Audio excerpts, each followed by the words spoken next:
You're watching UK Gold and quite simply the best.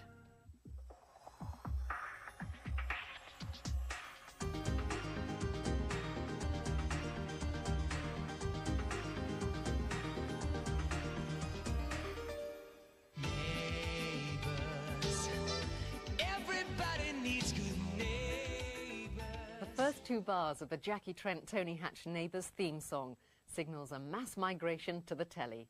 Homework goes on hold while teenagers the length and breadth of Britain settle down for their daily fix of sun, sea and censored sex. It's a winning formula with adults too, and animals. My TV watchdog Bolly howls with delight whenever Bouncer comes on the screen, while for years I secretly lusted after hunky Craig McLachlan.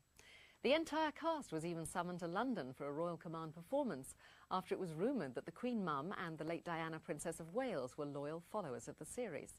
Neighbours is a global phenomenon.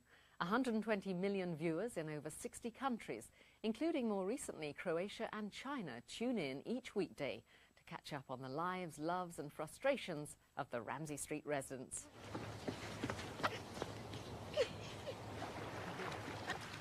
Right. No splashing in the swimming enclosure, Willis! Of all the... Lucy. Let's do it.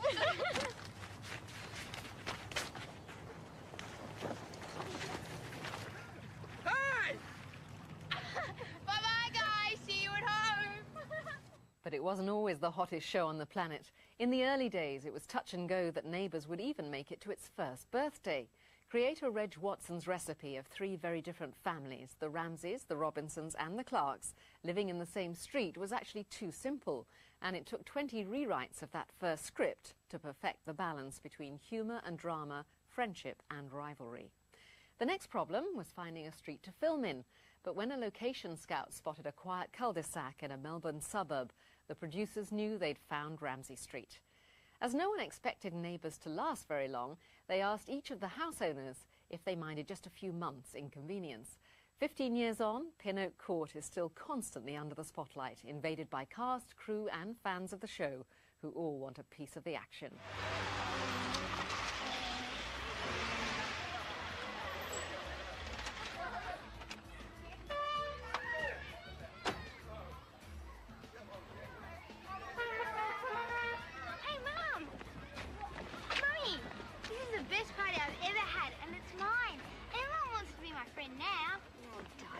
You're enjoying it. But I don't think parties are the only way to find friends.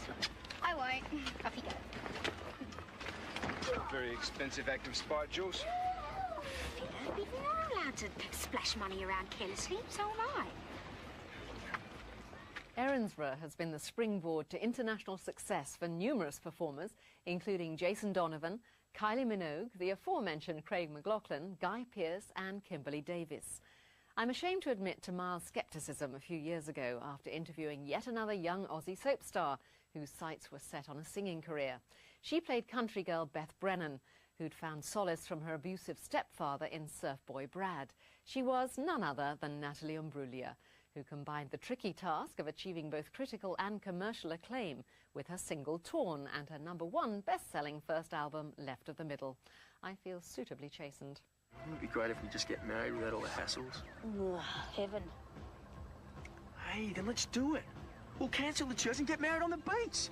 Yeah, cool. Open air reception. That'll be hot, Tom. It's dead simple to organise. Oh, sounds good to me. Oh, but your parents have gone to all that trouble organising the venue and everything. Yeah, it's our wedding, not theirs. You're serious? Totally, aren't you?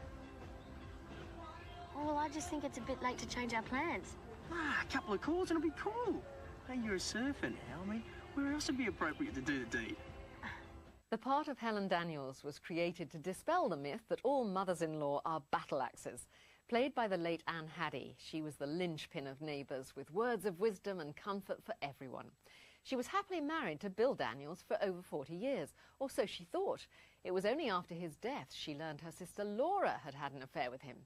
She married again twice, first to Bill's cousin, the bigamist Michael, and then to Reuben White, played by real-life husband James Condon, who promptly died shortly after the ceremony. Unlucky in love, she also endured the pain of burying one daughter and bringing up her 3 children, and telling the other she was adopted. Helen died peacefully in 1998 whilst her family was rewatching the wedding video of Scott and I Should Be So Lucky Charlene. Love 'em or hate 'em, we've all got 'em. Neighbours. Glenn, I know you're suffering terribly, but I can't condone what you're trying to do. Destroying Paul isn't going to help you walk. It'll give me independence. What about peace of mind? Will it give you that?